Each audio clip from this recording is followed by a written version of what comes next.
अस्सलाम वालेकुम। एक्सरसाइज 7.1 का छठा क्वेश्चन है मेरे पास। 4 एक्सपोनेंशियल की जो पावर है वो 3x है प्लस 1। इसको मैं एंटी डेरिवेटिव मूव करना चाहता हूँ, इंटीग्रेशन करना चाहता हूँ। ये दो रकमे हैं तो दोनों को लहदा कर देंगे। 4 कांस्टेंट है, कॉमन आ जाएगा। e की पावर जो है वो 3x dx प्लस 1 है तो वो dx आ जाएगा। e को हल करने का तरीका क्या होता है, याद रखें। अगर a कोई कांस्टेंट है और उसकी ताकत जो है वो bx है, तो अगर मैं इसको इंटीग्रेट करना चाहूँ तो इंटीग्रेटर का रूल क्या होता है, वो रकम एज इट इज़ आ जाती है।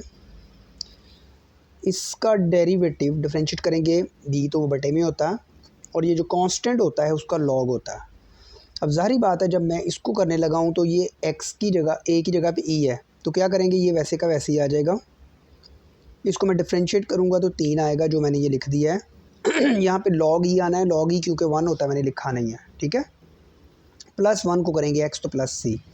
नेक्स्ट क्वेश्चन, ये मेरे पास दिया हुआ है रकम, मैं इसको मल्टीप्लाई कर देता हूँ। x की 2 1 से ज़रब खाएगा, x की 2 आ जाएगा, माइनस x की 2 1 बटा x की 2 से ज़रब खाएगा तो ये कट जाएंगे, तो 1 रह जाएगा।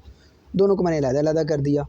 इसको जब हम हल करने लगे हैं तो इसको पावर रूल या रूल नंबर 1 कहते हैं। उसका रूल ये होता है कि अगर हमारे पास कोई रकम है, यानी कि फ़ंक्शन है, उसकी कुछ पावर है और फंक्शन का डेरिवेटिव साथ मौजूद हो, तो फंक्शन की ताकत में 1 का इजाफा कर देते हैं, और वही जो ताकत बनती है यानी कि उसका एक्सपोनेंट बनता है, जो उसको बटे में भी लिख देते हैं, यानी कि डिवाइड भी कर देते हैं, प्लस c।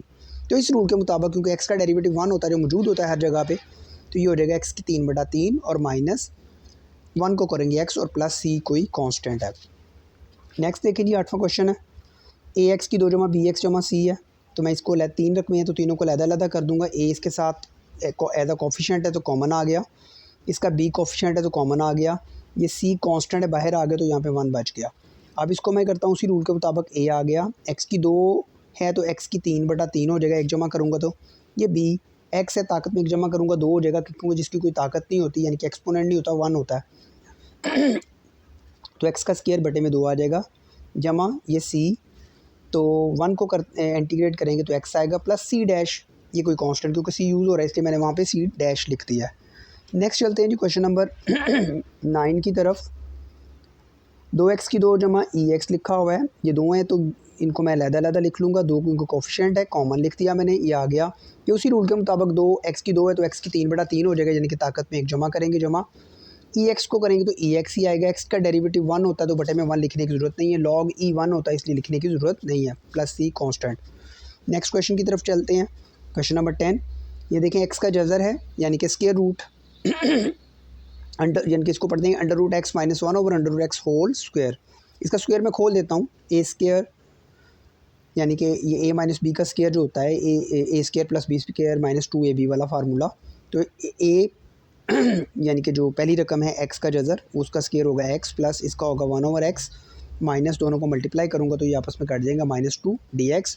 3 रकमें हैं, तीनों को मैंने अलग-अलग लिख दिया। ये तो वही रूल है कि x की ताकत 1 है तो x की 2/2 जमा, इसको हल करते वक्त देखें ये रूल 2 कहलाता है। ये रूल ये होता है कि अगर हमारे पास कोई फंक्शन हो और ऊपर उसका डेरिवेटिव हो तो वो लॉग में चला जाता है। तो देखिए x का डेरिवेटिव ऊपर मौजूद है तो ये log x हो जाएगा, नेचुरल लॉग लिखते हैं, ठीक है। माइनस ये 2 1 को किया x तो प्लस c, कोई कांस्टेंट हमारे पास।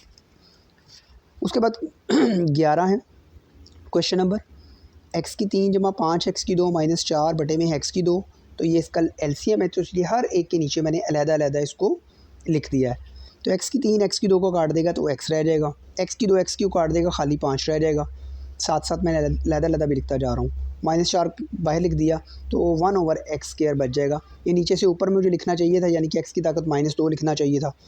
अच्छा, मैंने क्योंकि अगले पेज पे लिखा है इसलिए पहले मैं बोल देता हूँ। x को मैं इंटीग्रेट करूँगा तो आएगा x की 2/2, ये 5, 1 को करूँगा x आ जाएगा, -4, इसको करूँगा तो क्योंकि x की ताकत -2 बनता है, जमा करूँगा तो x की ताकत -1 बटे में भी -1 आ जाएगा। वो नेक्स्ट पेज पे मैंने किया होगा, ये प्लस c कोई कांस्टेंट, तो ये मैंने लिख दिया, ये 4, ये एक माइनस का 2 जमा का 1 तो माइनस का 1 बनेगा ताकत, तो उसको मैंने दोबारा बटे में कर दिया है, और जमा ये c, तो ये वैसे का वैसे ही है। अब आते हैं क्वेश्चन नंबर 12 की तरफ। मेरे पास है x की 3 जमा 3x जमा 4 और बटे में क्या है x का जज़र। बिल्कुल पिछले सवाल की तरह मैं इसको इसके नीचे लिख देता हूँ, लेकिन जज़र या अंडर रूट जो होता है उसकी पार जो होती है वो 1/2 होती है। तो ये देखिए मैंने 1/2 लिख दिया सबके नीचे लिख दिया। तो ये माइनस हो जाएंगे, 2 में से 1/2 माइनस हो जाएगा तो 3/2 बच जाएगा। 1 में से 1/2 निकल जाएगा तो प्लस का 1/2 बच जाएगा। ये x की ताकत 1/2 नीचे से ऊपर जाएगी तो x की ताकत माइनस में हो जाएगी। ये 3 रकमें हो गई, तीनों को मैंने अलहदा कर दिया, जिनके साथ कोफिशिएंट है वो मैंने बाहर लिख दिए। x की ताकत 3/2 है तो इसमें 1 जमा करूँगा तो ये 5/2 बन जाएगा, वही इसके बटे में। ये 3 x की ताकत 1/2 है, 1 जमा करूँगा तो 3/2 बन जाएगा, वही बटे में। जमा 4 x की ताकत -1/2 है तो जमा 1 करूँगा तो 1/2 हो जाएगा और वही बटे में। अब ये उल्टा हो जाता होता ऊपर, ये 5/2 है बटे तो यहाँ पे आ जाएगा 2/5, बाकी रकम वैसे ही है। ये हो जाएगा 2/3, 3 से कट जाएगा, 2 रह जाएगा, x की ताकत 3/2।